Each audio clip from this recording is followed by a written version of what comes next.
esta presentación la he llamado Si yo fuera migrante.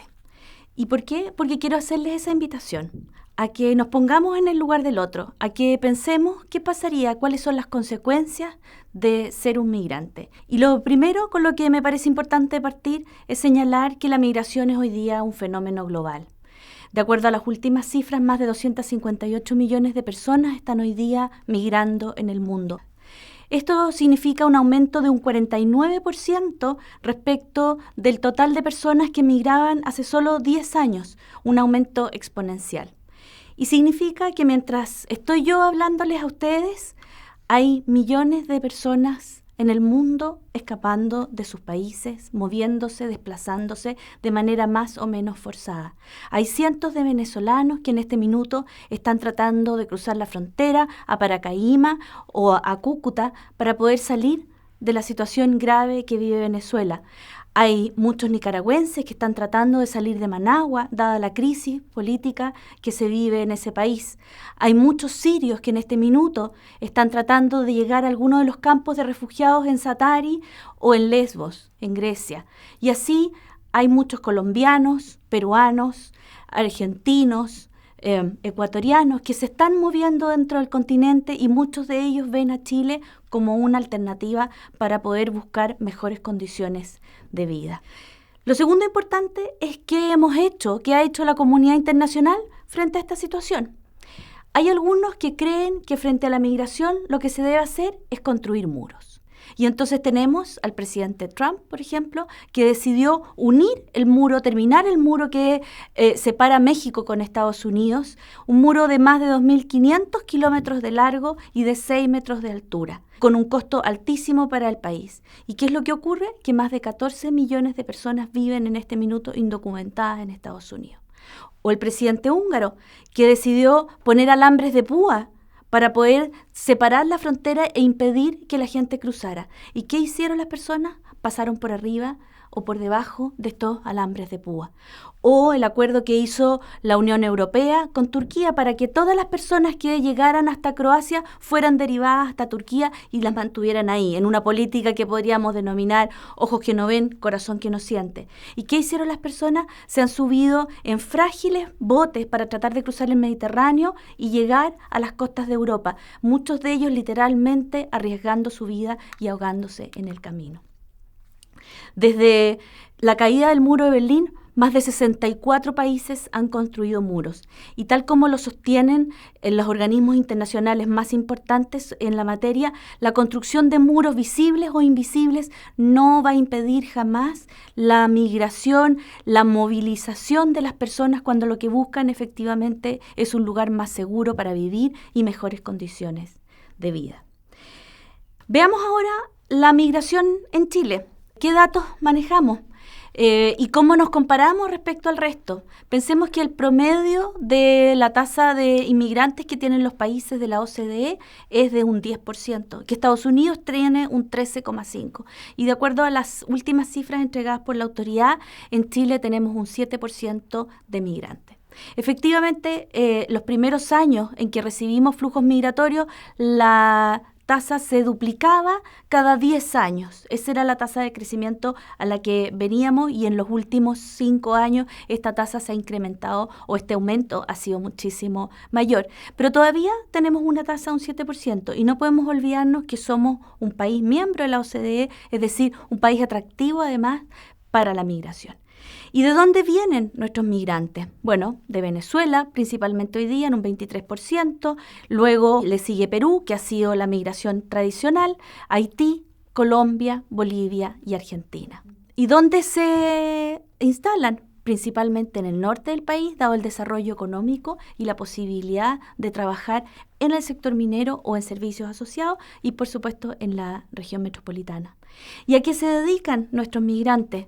Principalmente al comercio al por mayor y al por menor, al desarrollo de actividades independientes, al servicio en hoteles y restaurantes, a la construcción, a la industria manufacturera y al trabajo como trabajadoras de casa particular. Y esto entonces nos lleva a pensar, ¿quiénes son nuestros migrantes? A tener un diagnóstico. Nuestros migrantes no son principalmente profesionales altamente calificados que vengan de Europa o de Estados Unidos. Nuestra migración es principalmente desde Latinoamérica, gente con mayor o menor calificación profesional, pero que en definitiva lo que busca en Chile es una oportunidad de desarrollarse y tener mejores condiciones de vida. La migración tiene importantes efectos y oportunidades para todos. Primero, obviamente, para el propio migrante y su familia, el que ve cómo aumentan sus ingresos. Un estudio determinó que un trabajador, por ejemplo, de Yemen, desarrollando las mismas labores en Estados Unidos, obtiene 15 veces más sueldo del que obtenía en su país de origen. Pero no solo significa un aumento de sus ingresos, sino también mejoran las condiciones de él y de su entorno directo en educación y en salud. Se estima que la mortalidad infantil se reduce en más de un 60% y que el nivel educacional aumenta considerablemente. También es una oportunidad para el país de origen.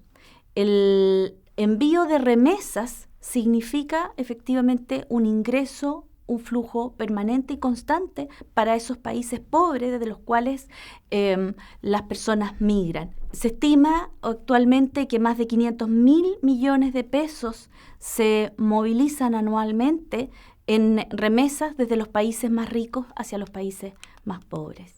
Y la migración también tiene importantes consecuencias y efectos en los países de destino.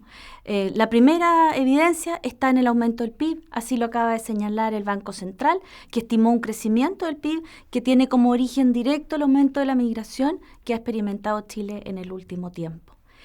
Los inmigrantes, además, por su naturaleza o por las condiciones que les toca vivir, están dispuestos a asumir riesgos. Podemos decir que muchos de los inmigrantes son buenos emprendedores. La muestra es que más de un cuarto de las compañías de tecnología en Estados Unidos, en Silicon Valley, tienen a un inmigrante como cofundador de la compañía. El aumento de la oferta también puede traer aparejado un aumento en la demanda también de trabajadores. Y si bien hay un riesgo que se señala habitualmente, que es la disminución de los salarios, la verdad es que los estudios serios demuestran que hasta ahora, por lo menos en nuestro país, no hay ninguna evidencia de un impacto negativo y una rebaja en los salarios dado el aumento de la migración. La población joven que migra también produce un importante efecto y un beneficio en los países que envejecen rápidamente, como es el caso de Chile, donde ni siquiera tenemos hoy día, llegamos a la tasa de reemplazo que señalan los demógrafos, tenemos tasa de 1,3 niños por cada mujer después de haber tenido tasas cercanas al 5%. Y eso significa que la población joven puede ser un importante aporte y un apoyo en las políticas públicas que generan gastos para la población más adulta. Veamos ahora algo sobre los mitos que hay en materia de migración. El primero de ellos es que estamos siendo invadidos por inmigrantes. Como ya les decía, las cifras no dan cuenta de eso. Efectivamente hemos tenido un aumento y este es un fenómeno que no habíamos vivido con estas características en nuestra historia y por lo tanto nos impacta. Pero eso no significa que efectivamente estemos siendo invadidos o sobrepasados por la población de inmigrantes. Lo segundo que se señala es que los inmigrantes vienen a delinquir. Y si hacemos un zoom y miramos en las cifras que entregan los organismos competentes en la materia, Gendarmería, la Defensoría Penal Pública, nos damos cuenta que menos del 1% del total de inmigrantes están hoy día privados de libertad cumpliendo una condena. Esta es una cifra muy baja y que señala, entre otras cosas, que los inmigrantes delinquen menos que los nacionales. Y la pregunta de fondo entonces es, ¿nos vamos a quedar focalizados en ese 1% de personas que efectivamente han cometido delito o vamos a mirar la oportunidad que significa el otro 99% de personas que están en el país, que no están delinquiendo, que no van a delinquir y lo que buscan efectivamente es solo una oportunidad para poder desarrollarse? El tercer mito es que vienen a abusar de los sistemas de salud y de educación, del sistema social del país. La verdad es que, tal como señala la OCDE, lo que hay que hacer es un estudio de los valores netos, es decir, lo que efectivamente implican los servicios que se prestan, pero también lo que ellos aportan a los países. Y ese es el caso, por ejemplo, en Chile, donde la autoridad ha señalado que el gasto en servicios para la población migrante alcanza los 207 millones de dólares. Sin embargo, en impuesto a la renta se recibe de esta misma población migrante más de 490 millones y por el impuesto IVA más de 913. Es decir, el saldo neto que nos arroja es una realidad distinta. Y hasta aquí ustedes me podrían decir, muy interesante, pero ¿a mí qué? ¿O por qué tengo yo que asumir los costos, verdad, de esta población que sale de países más pobres?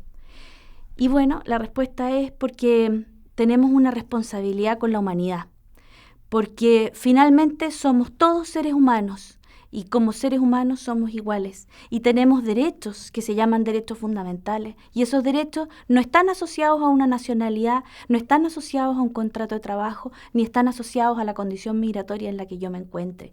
Esa dignidad mínima que merece todo ser humano no está sujeta a ninguna otra condición y todos la merecemos por el solo hecho de ser personas. No quiero ser ingenua y decir que la migración no tiene complejidades asociadas, no tiene desafíos importantes para los países, porque efectivamente los tiene.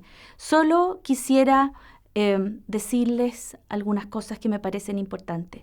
Primero, que ya lo he dicho anteriormente, que esta se trata de un fenómeno muy poco voluntario y muy riesgoso para las personas.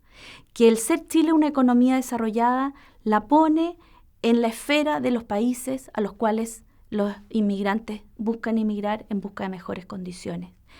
Que el temor a lo desconocido, que por supuesto es una reacción natural de las personas, no puede paralizarnos ni llevarnos a reacciones xenófobas. No caer en el discurso de los malos ejemplos.